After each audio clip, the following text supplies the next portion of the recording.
हाँ जी प्यारिਓ वाहिगुरू जी का खालसा वाहिगुਰੂ जी की फतेह। ਉਮੀਦ ਹੈ ਤੁਸੀਂ ਸਾਰੇ ਚੰਗੇ ਹੋਵੋਗੇ। ਕਾਫੀ ਦਿਨਾਂ ਤੋਂ ਬਾਰਿਸ਼ ਵਾਲਾ ਮੌਸਮ ਹੋਇਆ ਪਿਆ ਹੈ, ਨਾਲ ਠੰਡੀ ਠੰਡੀ ਹਵਾ ਚੱਲਦੀ ਹੈ, ਉੱਪਰੋਂ ਠੰਡਾ ਮੌਸਮ ਹੈ।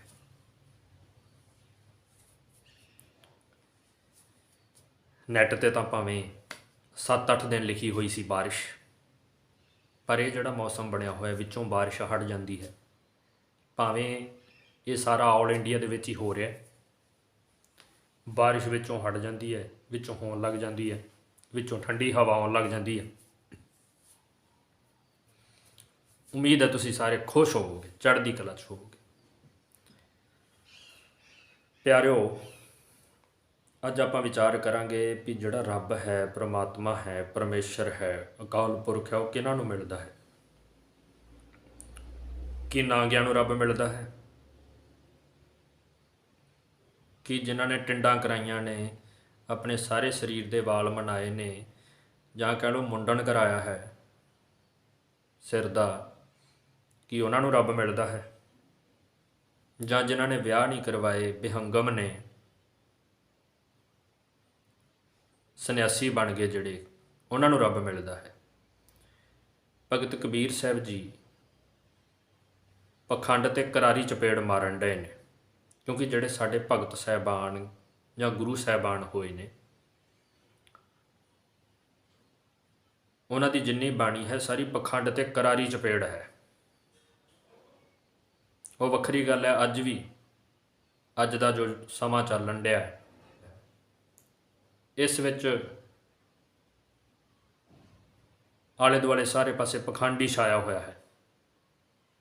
ਕੂੜ ਰਾਜਾ ਕੂੜ ਪਰਜਾ ਬਣੀ ਪਈ ਹੈ। ਪਰ ਭਗਤ ਜੀ ਸਾਨੂੰ ਸਮਝਾ ਰਹੇ ਨੇ। ਪਿਆਰਿਓ, ਧਿਆਨ ਨਾਲ ਸਰਵਣ ਕਰਿਓ ਔਰ ਆਪਣੇ ਕਪਾਟ ਖੋਲ੍ਹੋ ਸੁਣ ਕੇ ਬਾਣੀ। ਉਹ ਆਪਾਂ ਵਿਚਾਰ ਕਰਦੇ ਹਾਂ।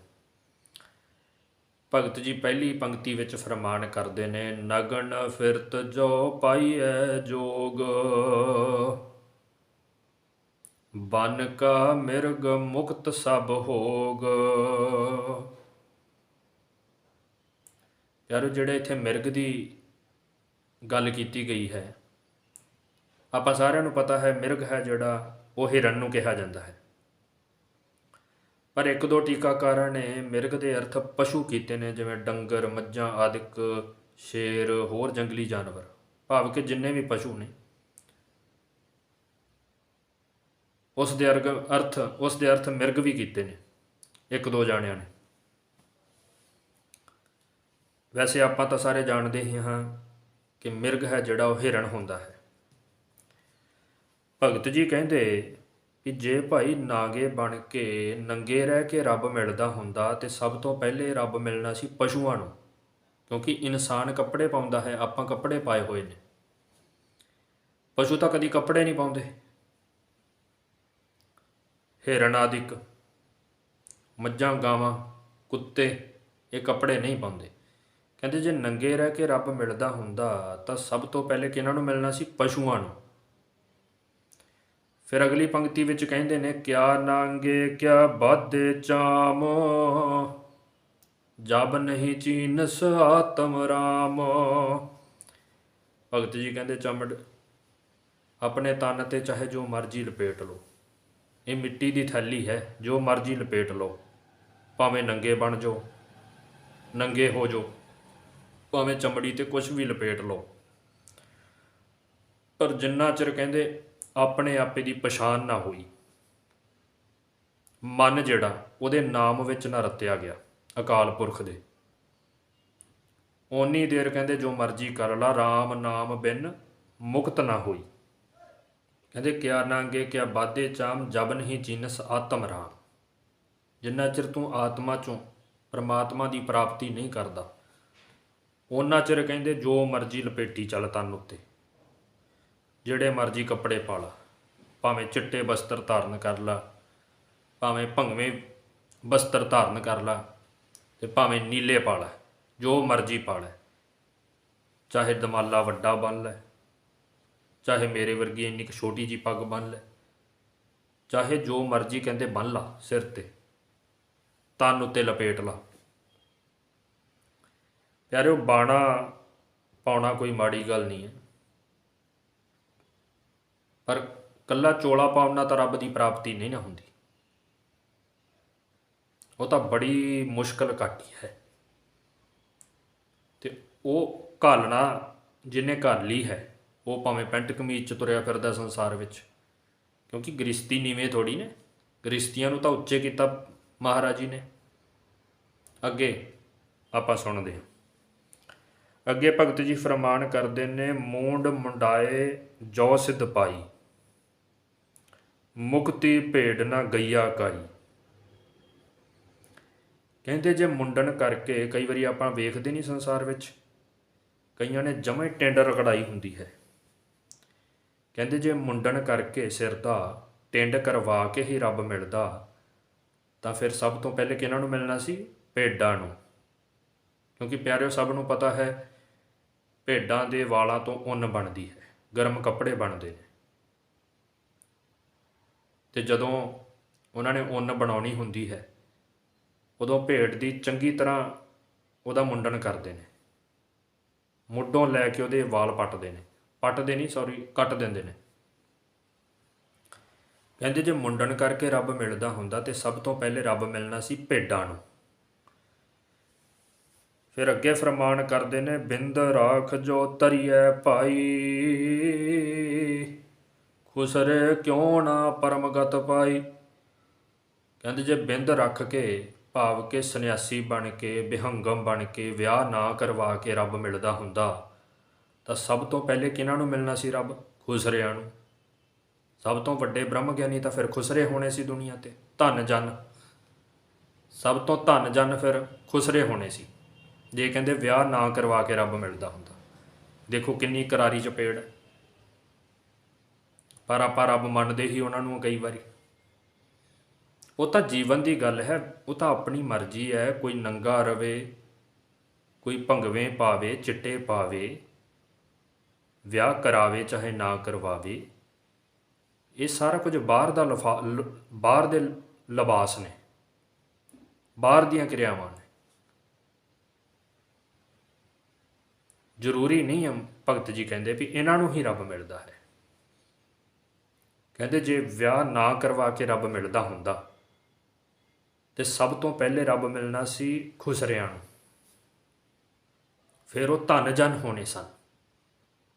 ਸਭ ਤੋਂ ਧਨ ਜਨ ਉਹ ਹੋਣੇ ਸਨ ਖੁਸਰੇ। ਬ੍ਰਹਮ ਗਿਆਨੀ, ਪੂਰਨ ਬ੍ਰਹਮ ਗਿਆਨੀ ਮਹਾਤਮਾ ਖੁਸਰੇ ਹੋਣੇ ਸਨ। ਅਗਲੀ ਪੰਕਤੀ ਵਿੱਚ ਭਗਤ ਜੀ ਫਰਮਾਨ ਕਰਦੇ ਨੇ, ਕਹੋ ਕਬੀਰ ਸੁਨਹੁ ਨਰ ਭਾਈ, ਰਾਮ ਨਾਮ ਬਿਨ ਕਿਨ ਗਤ ਪਾਈ। ਕਹਿੰਦੇ ਹੇ ਸੱਜਣੋ, ਹੇ ਪਿਆਰਿਓ, ਧਿਆਨ ਦੇ ਕੇ ਸੁਣ ਲਓ ਕਿ ਜਿਹੜੀ ਮੁਕਤੀ ਦੀ ਦਾਤ ਹੈ, ਮੁਕਤੀ,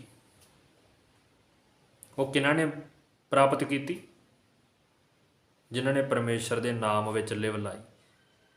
ਭਾਵ ਕਿ ਭਗਤ ਜੀ ਕਹਿੰਦੇ ਰਾਮ ਨਾਮ ਬਿਨ ਕਿਨ ਗਤ ਪਾਈ। ਕਿਸੇ ਵੀ ਦੁਨੀਆ ਦੇ ਇਨਸਾਨ ਨੇ, ਸੰਨਿਆਸੀ, ਬ੍ਰਹਮਚਾਰੀ, ਨਾਗੇ, ਕਿਸੇ ਨੇ ਵੀ ਕਹਿੰਦੇ ਰਾਮ ਦੇ ਨਾਮ ਤੋਂ ਬਿਨਾਂ, ਉਹਦੇ ਸੱਚੇ ਗਿਆਨ ਤੋਂ ਬਿਨਾਂ ਮੁਕਤੀ ਹਾਸਲ ਨਹੀਂ ਕੀਤੀ ਅੱਜ ਤੱਕ। ਮੁਕਤੀ ਦਾ ਮਤਲਬ ਕੀ ਹੁੰਦਾ? ਯਾਰ ਇੱਕ ਗੱਲ ਇੱਥੇ ਸੋਚਣ ਵਾਲੀ ਹੈ, ਕਿਉਂਕਿ ਆਪਾਂ ਆਮ ਇਨਸਾਨ ਹੈ, ਸਾਰੇ ਤਾਂ ਇੱਥੇ ਬ੍ਰਹਮ ਗਿਆਨੀ ਤੁਰੇ ਨਹੀਂ ਫਿਰਦੇ ਦੁਨੀਆ 'ਤੇ। ਜਿਹੜੀਆਂ ਗੱਲਾਂ ਕਿਤਾਬਾਂ, ਗ੍ਰੰਥਾਂ ਆਦਿ 'ਚ ਲਿਖੀਆਂ ਨੇ। ਵੈਸੇ ਵੀ ਧੰਨ ਗੁਰੂ ਤੇਗ ਬਹਾਦਰ ਸਾਹਿਬ ਜੀ ਕਹਿੰਦੇ ਨੇ, ਕੋਟਨ ਮੈਂ ਕਹੂੰ, ਵੀ ਉਹ ਕਰੋੜਾਂ 'ਚ ਇੱਕ ਹੈ। ਇਸ ਲਈ ਸਾਰੇ ਤਾਂ ਬ੍ਰਹਮ ਗਿਆਨੀ ਇੱਥੇ ਤੁਰੇ ਨਹੀਂ ਫਿਰਦੇ, ਨਾ ਕਿਸੇ ਨੇ ਬਣ ਜਾਣਾ। ਗੁਰੂ ਅਰਜਨ ਪਾਤਸ਼ਾਹ ਕਹਿੰਦੇ ਨੇ, ਮਨ ਸਾਚਾ ਮੁਖ ਸਾਚਾ ਸੋਏ, ਅਵਰ ਨਾ ਪੇਖਿਆ ਇਕਸ ਬਿਨ ਕੋਏ। ਬਾਕੀ ਤੁਸੀਂ ਸੁਖਮਨੀ ਸਾਹਿਬ ਜੀ ਦੀ ਇਹ ਅਸ਼ਟਪਦੀ ਕੱਢ ਕੇ ਇਹਦੇ ਅਰਥ ਵਿਚਾਰ ਲਿਓ ਵੀ ਬ੍ਰਹਮ ਗਿਆਨੀ ਕੌਣ ਹੁੰਦਾ ਹੈ। ਭਾਵ ਕਿ ਭਗਤ ਕਬੀਰ ਸਾਹਿਬ ਜੀ ਸਾਨੂੰ ਇੱਥੇ ਫਰਮਾਨ ਕਰ ਰਹੇ ਨੇ ਕਿ ਪਰਮੇਸ਼ਰ ਦੇ ਨਾਮ ਤੋਂ ਬਿਨਾਂ ਮੁਕਤੀ ਕਿਸੇ ਨੇ ਅੱਜ ਤੱਕ ਹਾਸਲ ਨਹੀਂ ਕੀਤੀ। ਬਾਕੀ ਅੱਜ ਦਾ ਸਮਾਂ ਬੜਾ ਅੱਗੇ ਲੰਘ ਚੁੱਕਿਆ ਪਿਆਰਿਓ। ਇੱਕ ਇੱਕ ਸ਼ਬਦ ਦੀ ਪੰਕਤੀ ਨੂੰ ਬੜੀ ਬਰੀਕੀ ਨਾਲ ਸੋਚਦੇ ਨੇ। ਉਹ ਵੱਖਰੀ ਗੱਲ ਆ, ਬਾਅਦ 'ਚ ਭਾਵੇਂ ਉਹਨਾਂ ਨੂੰ ਆਪਾਂ ਨਾਸਤਕ ਕਹਿ ਦਈਏ, ਉਹਨਾਂ ਨੂੰ ਮਨਮੁਖ ਦਾ ਦਰਜਾ ਦੇ ਦਈਏ, ਪਰ ਅਗਲੇ ਇੱਕ ਇੱਕ ਪੰਕਤੀ ਨੂੰ, ਗੁਰਬਾਣੀ ਦੀ ਪੰਕਤੀ ਨੂੰ ਵੀ ਬੜੀ ਬਰੀਕੀ ਨਾਲ ਵਿਚਾਰਦੇ ਨੇ। ਮੈਂ ਇੱਥੇ ਖੁੱਲ੍ਹ ਕੇ ਚੰਗੀ ਤਰ੍ਹਾਂ ਬੋਲ ਨਹੀਂ ਸਕਦਾ, ਕਿਉਂਕਿ ਤੁਹਾਨੂੰ ਪਤਾ ਹੀ ਹੈ ਜਿਹੜੇ ਬੋਲਦੇ ਨੇ ਵਿਚਾਰਿਆਂ ਦਾ, ਉਹਨਾਂ ਦਾ ਕੀ ਕੀ ਹਾਲ ਹੁੰਦਾ। ਪਰ ਹੈਗਾ ਤਾਂ ਸਾਰਾ ਕੁਝ ਸੱਚ ਹੀ ਹੈ। ਇੱਕ ਗੱਲ ਸੁਣੋ, ਮਰਨ ਤੋਂ ਪਹਿਲੇ ਕੋਈ ਨਰਕਾਂ ਸਵਰਗਾਂ 'ਚ ਜਾ ਨਹੀਂ ਸਕਦਾ, ਅਤੇ ਮਰਨ ਤੋਂ ਬਾਅਦ ਵਿੱਚ ਇੱਥੇ ਕੋਈ ਆ ਨਹੀਂ ਸਕਦਾ। ਫਿਰ ਕੀ ਹੋਇਆ? ਸਾਨੂੰ ਡਰਾਇਆ ਗਿਆ ਹੈ। ਜਿਵੇਂ ਭਗਤ ਕਬੀਰ ਜੀ ਫਰਮਾਨ ਕਰਦੇ ਨੇ, ਸੁਰਗ ਨਰਕ ਤੇ ਮੈਂ ਰਹਿਓ ਸਤਿਗੁਰ ਕੈ ਪ੍ਰਸ਼ਾਦ। ਕਹਿੰਦੇ ਸੁਰਗਾਂ ਨਰਕਾਂ ਦਾ ਮੈਨੂੰ ਕੋਈ ਡਰ ਹੀ ਨਹੀਂ ਰਿਹਾ, ਜਦ ਮੇਰੇ ਸਤਿਗੁਰੂ ਨੇ, ਮੇਰੇ ਗੁਰੂ ਨੇ ਮੈਨੂੰ ਚੰਗੇ ਰਸਤੇ 'ਤੇ ਪਾ ਦਿੱਤਾ, ਅਤੇ ਮੈਨੂੰ ਕਾਹਦਾ ਡਰ ਨਰਕਾਂ ਸਵਰਗਾਂ ਦਾ? ਜਿੱਥੇ ਮਰਜ਼ੀ ਲੈ ਜਾਣ, ਜਿਹੜੇ ਮਰਜ਼ੀ ਜੰਮ ਆ ਜਾਣ। ਇਹ ਸਭ ਗੱਲਾਂ ਨੇ ਪਿਆਰੇ। ਜਦ ਆਪਾਂ ਸਹੀ ਹਾਂ, ਫਿਰ ਕਿਹੜੇ ਨਰਕ ਸਵਰਗ, ਕਿਹੜੇ ਜਮਦੂਤ, ਕਿਹਨਾਂ ਦਾ ਡਰ ਫਿਰ? ਅਤੇ ਜੇ ਆਪਾਂ ਗਲਤ ਹਾਂ ਪਿਆਰਿਓ, ਦੁਨੀਆ 'ਤੇ ਜਿੰਨੇ ਲੋਕ ਸਿਮਰਨ ਵਾਲੇ ਪਾਸੇ ਲੱਗਦੇ ਨੇ, ਕਹਿ ਲਓ ਭਗਤੀ ਵਾਲੇ ਪਾਸੇ ਲੱਗਦੇ ਨੇ, ਉਹਨਾਂ ਵਿੱਚੋਂ 99% ਇਹੋ ਜਿਹੇ ਹੁੰਦੇ ਆ, ਆਪਾਂ ਸਾਰੇ ਹੀ ਕਹਿ ਲਓ ਵੀ ਡਰ ਕੇ ਸਿਮਰਨ ਕਰਦੇ ਆ, ਡਰ ਕੇ ਬਾਣੀ ਪੜ੍ਹਦੇ ਆ, ਡਰ ਕੇ ਚੰਗੇ ਕਰਮ ਕਰਦੇ ਆ। ਦੁਨੀਆ 'ਤੇ ਰਹਿੰਦੇ ਆਪਾਂ ਕਿੰਨੀ ਵਾਰੀ ਕਹਿੰਦੇ ਆ ਵੀ ਡਰ ਕੇ ਫਲਾਣਾ ਕੰਮ ਕੀਤਾ ਅਤੇ ਕੀ ਕੀਤਾ। ਅਤੇ ਉਹ ਤਾਂ ਪਿਆਰਿਓ ਸਭ ਤੋਂ ਉੱਚਾ, ਸਭ ਤੋਂ ਵੱਡਾ ਸਾਡਾ ਫਰਜ਼ ਹੈ ਸਿਮਰਨ ਕਰਨਾ। ਅਤੇ ਉਹ ਜੇ ਡਰ ਕੇ ਕੀਤਾ ਤਾਂ ਫਿਰ ਕੀ ਫਾਇਦਾ? ਜੇ ਸਾਡੇ ਮਨ 'ਚ ਇਹੀ ਡਰ ਹੈ ਵੀ ਮੈਨੂੰ ਕਿਤੇ ਜੰਮ ਨਾ ਫੜ ਲੈਣ, ਮੈਨੂੰ ਕਿਤੇ ਥੰਬਲੇ ਨਾਲ ਜੱਫੀ ਨਾ ਪਵਾ ਦੇਣ, ਕਿਤੇ ਥੰਬਲਿਆਂ ਨੂੰ ਜੱਫੀਆਂ ਨਾ ਪਾਉਣੀਆਂ ਪੈ ਜਾਣ ਮੈਨੂੰ, ਜੇ ਆਪਾਂ ਉਹ ਡਰ ਕੇ ਕੀਤਾ, ਉਹਨਾਂ ਦੇ ਡਰ ਤੋਂ, ਆਹ ਚੀਜ਼ਾਂ ਦੇ ਡਰਾਂ ਤੋਂ, ਫਿਰ ਕੀ ਕੀਤਾ? ਯਾਰਿਓ ਅਸਲੀ ਸਿਮਰਨ ਇਨਸਾਨ ਦਾ ਉਹੀ ਮੰਨਿਆ ਜਾਂਦਾ ਜਿਹੜਾ ਸਿਰਫ ਆਪਣੇ ਖੋਜੇ ਵਾਸਤੇ ਕੀਤਾ ਜਾਂਦਾ, ਆਪਣੇ ਆਪੇ ਦੀ ਖੋਜ ਵਾਸਤੇ ਕੀਤਾ ਜਾਂਦਾ।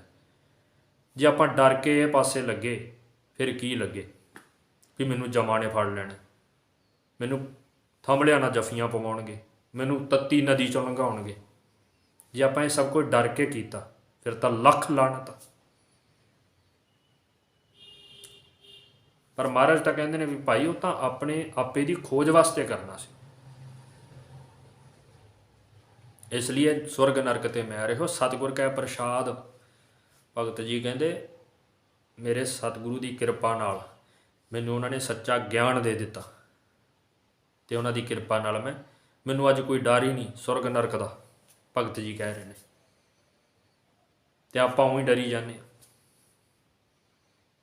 ਆਪਣੀ ਲਾਈਫ ਜੀਓ, ਖੁਸ਼ ਰਿਹਾ ਕਰੋ, ਬਾਣੀ ਨਾਲ ਜੁੜੋ, ਬਾਣੀ ਦੇ ਅਰਥ ਆਪ ਵਿਚਾਰੋ, ਕਿਉਂਕਿ ਇੱਥੇ ਜਿੰਨੇ ਤੁਸੀਂ ਕਥਾਵਾਚਕ ਜ਼ਿਆਦਾ ਸੁਣੋਗੇ, ਉਹਨਾਂ ਦਿਮਾਗ ਤੁਹਾਡਾ ਮੈਂਟਲ ਹੋ ਜਾਏਗਾ, ਪੱਕੀ ਗਰੰਟੀ ਹੈ। ਨਹੀਂ ਯਕੀਨ ਤਾਂ ਤੁਸੀਂ ਆਪ ਖੁਦ ਸੁਣੀ ਜਾਇਓ, ਕਦੀ ਕਿਸੇ ਨੂੰ ਸੁਣ ਲਿਓ। ਇਹਨਾਂ ਦੇ ਕਿਸੇ ਵੀ ਕਥਾਵਾਚਕ ਦੇ ਬਿਆਨ ਆਪਸ 'ਚ ਨਹੀਂ ਰਲਦੇ। ਕੋਈ ਸਾਖੀ ਕਿਸੇ ਤਰ੍ਹਾਂ ਸੁਣਾ ਰਿਹਾ, ਕੋਈ ਕਿਸੇ ਤਰ੍ਹਾਂ ਸੁਣਾ ਰਿਹਾ, ਕੋਈ ਕਹਿ ਰਿਹਾ ਫਲਾਣੀ ਗੱਲ ਕਰੋ, ਕਿਸੇ ਨੂੰ ਨਾ ਸੁਣਿਆ ਕਰੋ। ਸਿਰਫ ਆਪ ਗੁਰਬਾਣੀ ਵਿਚਾਰੋ, ਗੁਰਬਾਣੀ ਪੜ੍ਹੋ, ਆਪ ਵਿਚਾਰੋ, ਆਪਣਾ ਖੋਪੜਾ ਲਾਓ, ਕਿਸੇ ਨੂੰ ਸੁਣਨ ਦੀ ਲੋੜ ਹੀ ਨਹੀਂ। ਇੰਨੀ ਕੁ ਹਾਜ਼ਰੀ ਪ੍ਰਵਾਨ ਕਰਨੀ। ਬਾਹਲਾ ਸੱਚ ਆਪਾਂ ਇੱਥੇ ਬੋਲ ਨਹੀਂ ਸਕਦੇ, ਤੁਹਾਨੂੰ ਪਤਾ ਹੀ ਹੈ। ਮੈਂ ਗਰੀਬ ਬੰਦਾ, ਐਵੇਂ ਬਾਅਦ 'ਚ ਅਗਲੇ ਰਗੜ ਦੇਣ। ਇੰਨੀ ਕੁ ਹਾਜ਼ਰੀ ਪ੍ਰਵਾਨ ਕਰਨੀ। ਵਾਹਿਗੁਰੂ ਜੀ ਕਾ ਖਾਲਸਾ, ਵਾਹਿਗੁਰੂ ਜੀ ਕੀ ਫਤਿਹ।